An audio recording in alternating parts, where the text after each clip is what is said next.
Hola amigos, alguno a lo mejor dirá, amigo de qué, no nos conocemos, es verdad, no nos conocemos, pero nos vamos a conocer. Yo a ustedes tampoco los conozco, ustedes me van a ir conociendo, porque vamos a ir charlando de un tema que a todos nos interesa.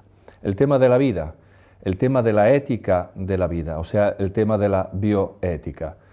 Vamos a ver temas muy interesantes, muy actuales, muy polémicos, muy delicados, donde está en juego vida y muerte, salud, enfermedad, dignidad de la persona, sentido de la sociedad, etc. Vamos a hablar, por ejemplo, de aborto, vamos a hablar de eutanasia, vamos a hablar de diagnóstico prenatal, de células troncales, vamos a hablar de muchas cosas que nos atañen a todos, que nos interesan a todos. Ahora bien, en esta primera sesión, yo quisiera presentarles un poquito qué es esto de la bioética, cómo se cocina la bioética, cómo se fraguó eso que hoy día llamamos bioética. Vamos a hablar, por lo tanto, un poquito de la historia. Yo decía que el término bioética es un término acuñado, aunque ahora se ha visto que fue acuñado por un alemán hace tiempo, etc., pero en realidad fue propuesto por un personaje que luego veremos entre los fundadores de la bioética, que se llama Van Rensselaer-Potter, un americano, que pensó en cómo nombrar, cómo designar a esta nueva disciplina que le estaba pensando, que uniera el bios, la vida, y por lo tanto la biología, y el ethos, la ética, los valores humanos, porque si se deja la biología por sí sola, resulta que se crean muchos desastres. El hombre es capaz de hacer grandes cosas y también grandes desastres con sus nuevas investigaciones en el campo biológico y médico. Y por lo tanto él pensaba, bueno, vamos a hablar de bios, vida, en griego, y ethos, en griego, ética. Por lo tanto, bioética. Y vamos a hablar un poquito de la historia, para entender bien de qué se trata algo de lo que hablamos hoy día, que manejamos hoy día, conviene muchas veces ver cómo se fraguó, qué pasó allá en el tiempo que llevó a que se formara esta nueva disciplina de la bioética. Vamos a hablar, por lo tanto, yo me voy a apoyar en algunas diapositivas que les voy a ir presentando, y vamos a hablar ahora de la historia de la bioética. ¿Cómo se formó la bioética? En realidad se puede hablar perfectamente de una prehistoria de la bioética, en el sentido, y esto es una cosa que yo subrayo mucho siempre, que aunque la bioética como disciplina interdisciplinar de la que hablaremos después nació hace poquito, porque se suele situar su nacimiento en 1970 en Estados Unidos, sin embargo, no es que el hombre se haya interrogado por primera vez sobre las cuestiones éticas en relación con la vida desde 1970. El hombre, ¿desde cuándo se pregunta estas cosas? ¿Desde cuándo se pregunta si está bien matar, curar, hacer el aborto, suicidarse? Pues desde siempre. Yo creo desde el tiempo de las cavernas, nada más que no había en aquella época ni siquiera escritura, por lo tanto no tenemos vestigios. Pero el hombre siempre se pregunta, desde el punto de vista ético, moral, si ciertas cosas que tienen que ver con la vida, con la salud, están bien o mal. Y por lo tanto hay una especie de prehistoria que es importante analizar para ver cómo fueron, como si fueran afluentes, ríos que iban afluyendo y confluyeron en el nacimiento de la bioética en un determinado momento, como veremos en Estados Unidos. Por lo tanto, vamos a ver un breve repaso de la historia de la bioética, la prehistoria y el momento en que nació y cómo nació la bioética. Les presento un esquema muy sencillo. Ante todo vamos a hablar de la tradición de la antigüedad clásica, luego vamos a ver cómo es importante también otro afluyente de estos ríos que van a confluir en la bioética, la tradición cristiana, luego el desarrollo de los así llamados derechos humanos, el tema de los derechos humanos, sobre todo a partir del proceso de Nuremberg, después de la Segunda Guerra Mundial, y el surgimiento de la bioética. En un momento dado, años 60, finales de años 60, 1970, nace la bioética en sentido propio, como la conocemos hoy día. Y luego vamos a hablar un poquito de cómo esta bioética fue una especie de boom, se desarrolló rapidísimamente en todo el mundo. Por lo tanto, vamos a la antigüedad clásica. ¿Qué pasó en la antigüedad clásica? Pues muchas cosas, pero vamos nada más a dar unas pinceladas para decir que también en aquella época, estamos hablando de hace 2000 años, más aún 2500, por lo tanto 500 años antes de Cristo, en Grecia concretamente, luego en Roma, la civilización más desarrollada en Occidente, notamos, encontramos bastantes vestigios, bastantes textos incluso que han llegado hasta nosotros, en los cuales se habla de bioética, aunque en aquella época no existiera ni siquiera la palabra bioética. Por ejemplo, tenemos a Aristóteles y Platón, los cuales se preguntan en varias obras, por ejemplo, si el aborto está bien. Aristóteles está de acuerdo con el aborto, pero dice, pero tiene que realizarse el aborto antes de que el feto sea sensible, porque pensaba que el feto al inicio no es del todo humano, luego va haciéndose humano, tiene un alma vegetativa, luego un alma humana, etc. Entonces, él era favorable al aborto y lo mismo sucedía con Platón. También eran favorables, concretamente, de algún modo, Platón al infanticidio, práctica que se hacía, por ejemplo, en Roma, lo que se llamaba la expositio, cuando un niño nacía, el pater familias, tenía que cogerlo del suelo y ofrecerlo a los dioses. Si no lo hacía, significaba que era como si no hubiera nacido, lo podían vender o lo podían destruir.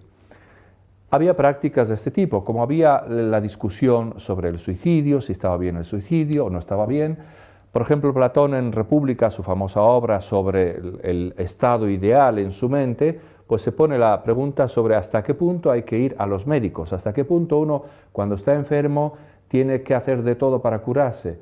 Y dice que si un enfermo tiene una enfermedad localizada pero puede curar, entonces debe ir al médico y hacer todo el esfuerzo necesario para sanar. Pero si está enfermo, dice él, en su constitución, entonces mejor que se olvide de los médicos, se olvide de la medicina, se dedique a trabajar. Él habla, por ejemplo, del carpintero, pues que siga trabajando, aportando a la polis, a la comunidad, su trabajo, y que la enfermedad siga su curso y hasta que él muera. Claro, había una visión en aquella época, en estos autores, en la cual la persona valía, sí, porque ellos hablan mucho del valor de la persona, pero valía en función de la sociedad, en función de la polis, precisamente, de la contribución que podía dar uno como filósofo, como magistrado, como carpintero o como soldado a la propia sociedad, a la propia comunidad. Y por lo tanto, si no podía dar esa contribución, pues se pensaba que era mejor que no se curara, se dejara morir. Pero ven, este mismo es un tema de actualísima actualidad, podríamos decir, es sumamente actual. Hoy nos preguntamos hasta qué punto es necesario recurrir a todos los medios, a todas las terapias, el famoso ensañamiento terapéutico, hasta qué punto hay que seguir insistiendo o cuándo es mejor ya dejar morir a la persona en paz. Son temas muy actuales que ya hace 2500 años se planteaban algunos autores como los que he citado. Tenemos también otra tradición muy importante, vuelvo un poquito para atrás, que es la tradición hipocrática, el juramento de Hipócrates. Estaba la escuela hipocrática, que era una escuela de médicos que hacían un juramento, que todavía hoy se sigue haciendo en muchas partes del mundo. Los médicos, una vez que se gradúan, hacen el juramento hipocrático con diversas fórmulas, porque se dan cuenta de que hay una fuerte dimensión ética en su profesión, como en otras, pero en la suya especialmente. Y por lo tanto juran, como vemos aquí, dice, juro por Apolo médico, por Esculapio, etcétera, toda una serie de cosas. Y por ejemplo abajo dice, en cuanto pueda y sepa, usaré de las reglas dietéticas en provecho de los enfermos y apartaré de ellos todo daño y maleficio. El médico que se compromete a realmente ejercer su profesión en favor del enfermo, como debe ser. Y en ese juramento es muy interesante ver temas de estricta actualidad hoy día, como el del aborto, la eutanasia. Por ejemplo, dice, jamás daré a nadie medicamento mortal por mucho que me soliciten. Es decir, no a la eutanasia, no a lo que hoy se llama el suicidio asistido. Por mucho que me lo solicite el enfermo, yo no le voy a dar un medicamento mortal, ni administraré un abortivo a mujer alguna, etcétera, etcétera, etcétera. Es decir, hay todo un condensado de compromisos éticos por parte de los médicos y estamos hablando, repito, de 500 años antes de Cristo. Ese juramento hipocrático ha tenido un influjo enorme en toda la tradición occidental de la medicina, del ejercicio de la medicina y de la reflexión ética sobre el ejercicio de la medicina. En toda la tradición occidental, este es un texto canónico, es un texto como de reglas, un texto que hay que estudiar, los médicos lo deben estudiar y, como decía, incluso sigue haciéndose este juramento. Yo he estado en alguna ceremonia de posgraduados en medicina que han hecho solemnemente este juramento. Y pasamos a este segundo afluente que confluye en el nacimiento de la bioética, que es la tradición cristiana. En Occidente hay un influjo enorme, mucho más profundo y más enraizado de lo que podemos imaginar de la visión cristiana de las cosas. Y esta visión ha ido modificando también la visión en relación con los temas de la vida, de la medicina, de la salud. Hay lo que yo llamo unos elementos fecundantes, como si fueran unas semillas que el cristianismo arrojó en la sociedad, en la cultura, en la política, en las leyes, y que a partir de la venida de Cristo y de la difusión del cristianismo, primero en Grecia, en Oriente Medio, luego en Roma, España, etcétera, etcétera, ha ido influyendo muchísimo en el modo de pensar y también en el modo de actuar, y concretamente en el modo de pensar y actuar en nuestros temas, los temas que llamamos de bioética. Elementos fecundantes, por ejemplo, el cristianismo cambió de algún modo la visión de la dignidad humana. Decía antes que para los griegos el ser humano es importante, pero es sobre todo el ser humano libre, el ser humano que tiene los derechos reconocidos, el ser humano que es el ciudadano, mientras que hay otros seres humanos que no tenían esos derechos. Por ejemplo, el esclavo. Si alguien de la otra ciudad era conquistado y era traído como esclavo, perdía todos los derechos, se convertía en un objeto de posesión por parte del dueño. El cristianismo cambia profundamente esta visión de las cosas, o esta visión de las personas. Hay un cambio que llamamos antropológico, el anthropos, el ser humano, que es visto de modo diverso, donde el ser humano ya no vale por lo que puede contribuir, dar a la propia comunidad, a la polis, sino por ser él mismo. Porque el ser humano, en la visión hebraico-cristiana, a partir de la Génesis, de la Biblia, del primer libro de la Biblia, el ser humano ha sido creado a imagen y semejanza de Dios. Esto es grandioso. No es simplemente un ser de una especie, un ser viviente de una especie. Ha sido creado a imagen y semejanza de Dios. En él está el Espíritu de Dios, lo que los hebreos llaman la Ruá, el Espíritu que fue infundido por Dios en Adán, en el primer hombre. En él, en el ser humano, también está concentrado el amor de Dios como Padre, que de algún modo se atisba en el Antiguo Testamento y en lo que nosotros llamamos el Nuevo Testamento, se revela en Jesucristo, que nos habla continuamente del Padre, es más, del Papá, Abba, y nos ayuda a ver a Dios como Padre, Padre de todos. Y por lo tanto, esto significa que todos tenemos la misma igualdad, que todos somos iguales y tenemos la misma dignidad. ¿Por qué? Porque todos somos hijos del mismo Padre. Todos somos creados a su imagen y semejanza. Esto es una auténtica revolución. Hoy no nos damos cuenta porque nacemos ya en un ambiente en el cual esto está como asumido. Pero fue una auténtica revolución silenciosa, poco a poco, pero realmente fue cambiando la mentalidad. Luego, todo el mensaje cristiano de la caridad desinteresada. Tenemos que amar incluso a los enemigos, cuanto más a un amigo, a un hermano, a un pobre desvalido, a un enfermo, a un leproso. Y entonces comienzan, por ejemplo, a nacer las leproserías, los orfanatorios, los lugares donde se puede atender a estas personas, hospitalizarlos en el sentido de darles hospitalidad, no tanto del hospital moderno que viene después. El hospital era un lugar donde se daba hospedaje, donde se acogía al enfermo que a lo mejor no podía curarse, pero por lo menos se le trataba como persona humana. Todo el concepto de persona, que quien ha estudiado filosofía y teología sabe que fraguó como concepto filosófico y teológico en la discusión cristiana, de la teología cristiana, sobre las tres personas de la Trinidad, que es eso de tres, pero en un solo Dios, tres prosopon, decían en griego, es decir, tres personas en relación entre sí, y de ahí vino todo el tema, luego también aplicado a la cristología, el estudio sobre Cristo, que es una sola persona, la persona del Verbo de Dios, pero en dos naturalezas. Estas reflexiones que aportó el cristianismo a la historia de la cultura occidental han llevado a la configuración del concepto de persona tan familiar para nosotros, pero que antes de esta discusión, siglo III y IV después de Cristo, no existía el concepto de persona entendido, aplicado al ser humano en su dignidad. Y luego esa visión profundamente cristiana, judío-cristiana, de la unión entre el cuerpo y el espíritu. El ser humano es un cuerpo, basta, se ve, se toca, eso es evidente, pero es más, es mucho más que eso. Yo soy más que este cuerpo que están ustedes viendo. Yo soy más que este cuerpo que emite, produce unas ondas que luego son captadas por un micrófono y llegan hasta ustedes.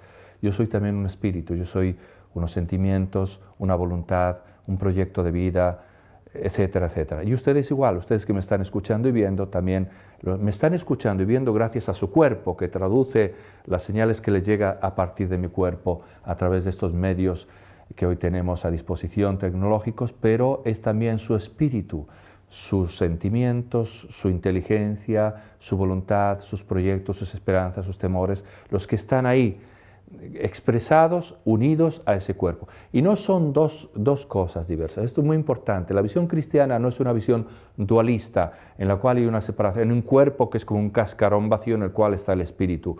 O como decía Platón, el filósofo al que nos referíamos antes, una especie de navegante que está en la nave y lleva el timón de la nave. No, la visión cristiana es de profunda unidad. Yo soy cuerpo y espíritu. Yo no soy un espíritu encarcelado en la cárcel de mi cuerpo. Soy al mismo tiempo e intrínsecamente inseparables cuerpo y espíritu. Esta visión tiene mucha importancia también para los temas de la bioética, como veremos más adelante. Y por lo tanto, todo el tema de la sacralidad de la vida. La vida es sagrada. La vida es sagrada no en el sentido de que el ser humano es Dios, no. La visión cristiana no deifica al hombre confundiéndolo con Dios. Solo Dios es Dios. El hombre es criatura, pero el hombre, repito, ha sido creado a imagen y semejanza de Dios y por lo tanto el hombre goza de una sacralidad en el sentido de que su vida debe ser respetada. Algo que luego, en expresión de tipo más bien civil, incluso en el ámbito del derecho penal, se llama indisponibilidad de la vida. La vida humana es indisponible en el sentido de que nadie tiene derecho a terminar con ella, a disponer de ella para destruirla. En ese sentido es indisponible y es indisponible precisamente porque es sagrada, porque hay algo que incluso laicamente, sin necesidad de recurrir a la fe cristiana, se ve como algo profundo, algo misterioso. Hay encerrado ahí en el ser humano algo demasiado misterioso, demasiado sagrado en ese sentido, como para que cada uno pueda permitirse destruirlo. Y luego, la misma visión de la medicina que el cristianismo aporta es una visión revolucionaria. Es la medicina vista como diaconía. El diácono es alguien, en griego, significa es alguien que sirve, es el servidor, es el equivalente a ministro, palabra que deriva del latín. El diácono es alguien que se pone a servicio de los demás. La medicina era vista ya desde los primeros siglos de la era cristiana como una diaconía, un ponerse al servicio del enfermo. No es el enfermo el que está a servicio de mí, de mi carrera, de mi negocio como médico, no. Yo médico estoy a servicio del paciente. Y se inspira el cristiano, el médico cristiano, precisamente en la figura magnífica de Cristo médico. Cristo que curaba a los enfermos, Cristo que se agachaba hacia, para besar incluso a la persona enferma para curar al leproso, Cristo que se abaja como Dios, se hace hombre para curar al hombre de sus pecados, pero incluso también esa curación, esa sanación divina, milagrosa del pecado, se expresa en la curación, obrada tantas veces como nos narran los evangelios por Cristo, de la enfermedad. Y entonces el médico cristiano dice, yo tengo que ser como Cristo, tengo que tratar por lo menos que imitar a Cristo y ser un diácono, ponerme al servicio del enfermo. Esto, como ven, son elementos que van fecundando profundamente, silenciosamente, el terreno sobre el cual luego va a florecer una visión cristiana de la medicina. Pero, además de esos elementos fecundantes, encontramos también el hecho de una práctica secular, es decir, de muchos siglos de la medicina en el ámbito de la tradición cristiana. 17 siglos, la medicina ha estado a cargo en Occidente de instituciones de la Iglesia. Eran las parroquias, eran las diócesis, eran congregaciones, órdenes que nacían incluso como dedicadas totalmente para atender a los enfermos. Cuántas órdenes hospitalarias, cuántas órdenes precisamente abocadas a eso, como consagración hacia el prójimo, a esa diaconía hacia el prójimo.